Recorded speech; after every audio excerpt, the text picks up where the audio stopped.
I guess I'm walking too slow. My bad, girl. But I've been feeling quiet and heavy lately. Not in a dramatic way, just bogged down.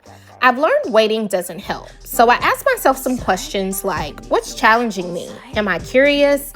What's changed in 5 to 7 months? Today, I'm skipping the wait for motivation or a perfect mood and choosing to reset. I got dressed, went outside, got a little sweat on, and not because everything is fixed, but to feel different. Sometimes a reset is small, sometimes it's big, but mostly it's deciding not to stay stuck. Too much money, make OD. Ain't for the weak. If you want the smoke, then the gas on me. Just throw it in the bag.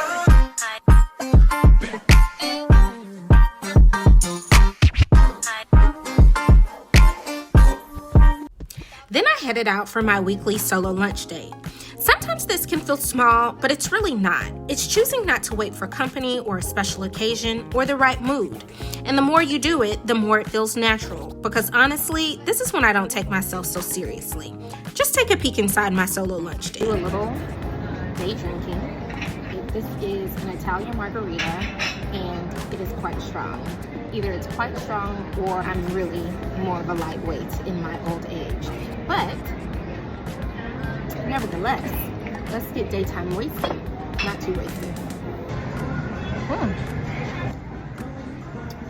Oh my God. You just gotta sip on this. So much for happy hour. After a while, cheers to the lunch.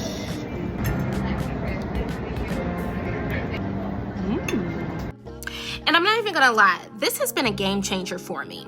I started reading Start With Yourself by Emma Grede, and it kind of called me out. Not in a harsh way, but in a way like, are you really showing up for your life? Like the life you really want kind of way?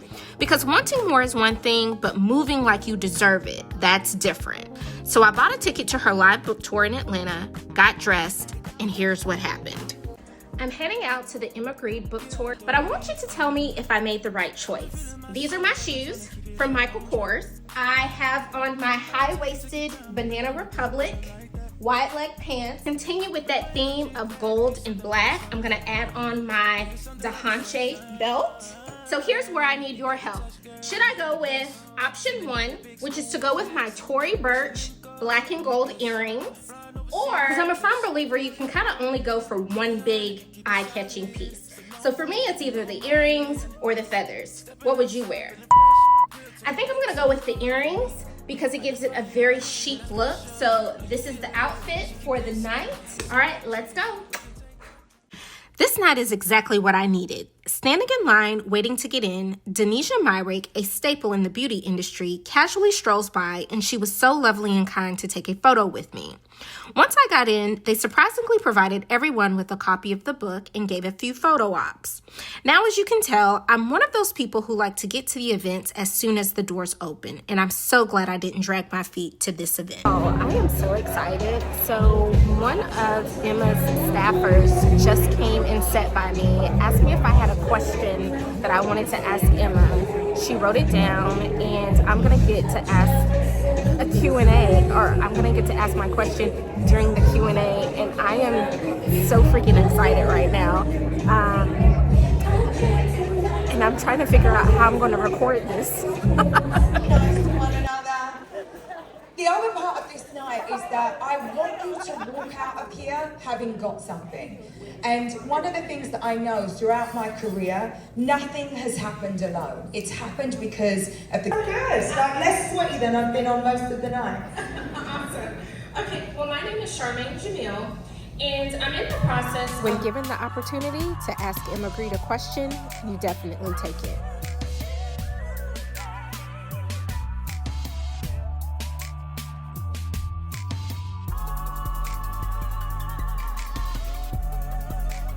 This book is about the role we all have in choosing our thoughts carefully and what's possible when you take full responsibility for your life. Y'all, I feel rejuvenated. That whole book tour is exactly what I feel like I needed. And honestly, I think it was just I needed it to start like really poking myself to start asking questions, because one thing that I can appreciate about the entire book that Emma Grede has authored is that the way she sets the book up, it's like basically old thoughts versus new thoughts. And that's what I've been thinking about all day. Like, what are the old thoughts that I really want to replace in my life with some new thoughts? And not just new thoughts, but new actions around those thoughts. Because it's one thing, just to kind of feel stuck in your life, but then, you actually put a strategy and a plan in place. Now, the thing about it is, as I was sitting there last night at the book tour, I just kept thinking, anyone who is really hating on Emma Grede, there's just some deep underlying rooted things that you just don't want to acknowledge, that this woman has really just pulled herself up from her bootstraps and made conscious, intentional decisions to get where she is. And I really think that's why I just really love her story and just what she has presented so much, because essentially it's just like, okay, there's no excuse. Every choice you make, every decision you make, every thought that you think, it all basically supports the overall vision that you have for yourself, whether that is, going in a downward spiral way or moving up.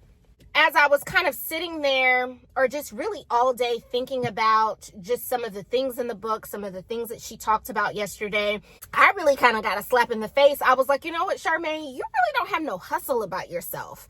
Like, and the funny thing is, how they say, like, these people out here in the streets hustling and doing what they got to do. And, no, I don't have that type of hustle. And the thing about it is, I don't know if that's like a muscle, like a type of muscle that you have to kind of build and work out for yourself, or just, if that's really in you.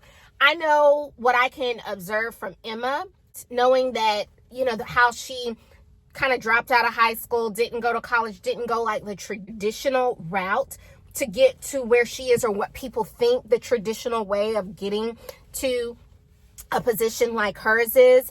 But I think that is kind of when I was just sitting there, I was like, that's what's plaguing you right now, Charmaine. You don't have any hustle for yourself in basically the financial state that you want your life to reflect. Like, you got to hustle and do some different things.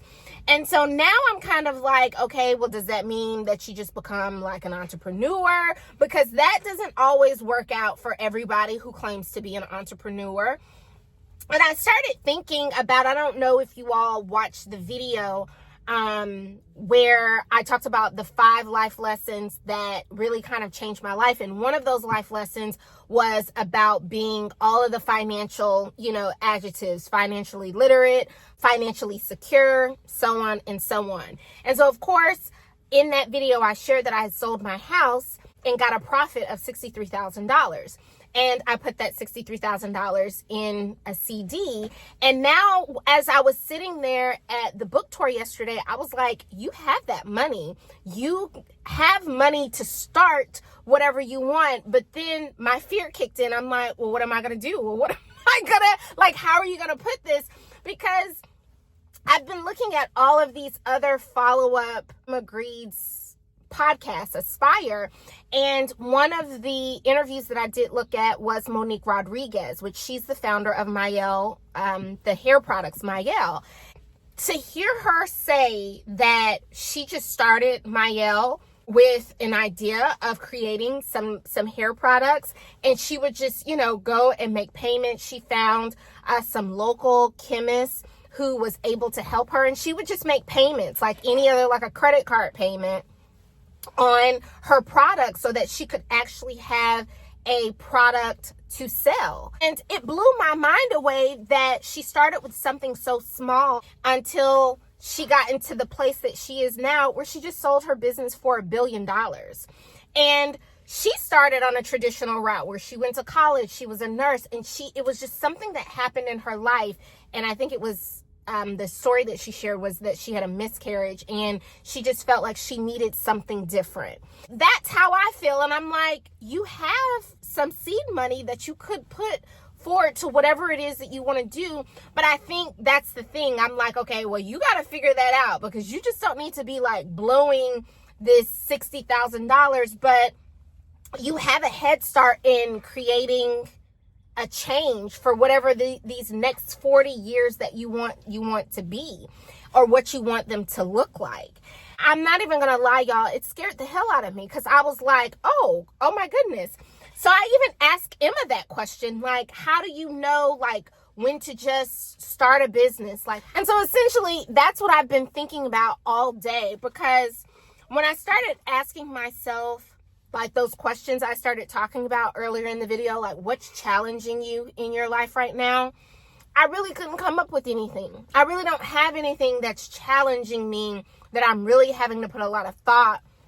And not that I just want to bring on so much stress in my life, but I really just was sitting there thinking, I said, I don't have, anything that that is just challenging me right now.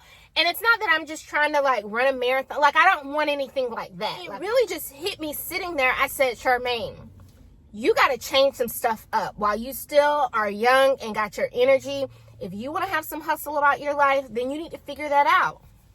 So that's really what I'm doing. And I'm hoping that, you all use this video as encouragement to start asking yourself those questions too. Like, what's challenging you? What opportunities have you seized? And, lately, because I'm going to be honest with you. Now, it's always funny. And a lot of times I get picked on because I'm like, the one that gets to the airport 2.5 hours or 2 hours early and you're just sitting there at the gate. Or I like to get to events as soon as the doors open, because I just don't like the frustration and, of trying to get to an event or making sure I'm where I'm supposed to be. And so it was really interesting and just kind of like, man, you seize this opportunity when her staffer came and sat by me and was like, hey, do you have a question? Now, the funny thing is, I didn't have a question. I was kind of sitting there like, yeah, and I was thinking, I was like, and so at first the staffer was like, well, I'll come back. And I was like, you need to get something, Charmaine, because I was like, if she leaves, there's no guarantee that she's going to come back to try and see if you all of a sudden thought of a question. And so what that's really taught me is I always need to have something I'm thinking about, something I'm working on. Because if I did have something I was working on, then that question would have come up in me really quickly of what I wanted to ask Emma. But I had to really think about it real quick. I'm really starting to see that, this new decade, or planning, making sure I have a vision for every decade of my life and what that really needs to look like.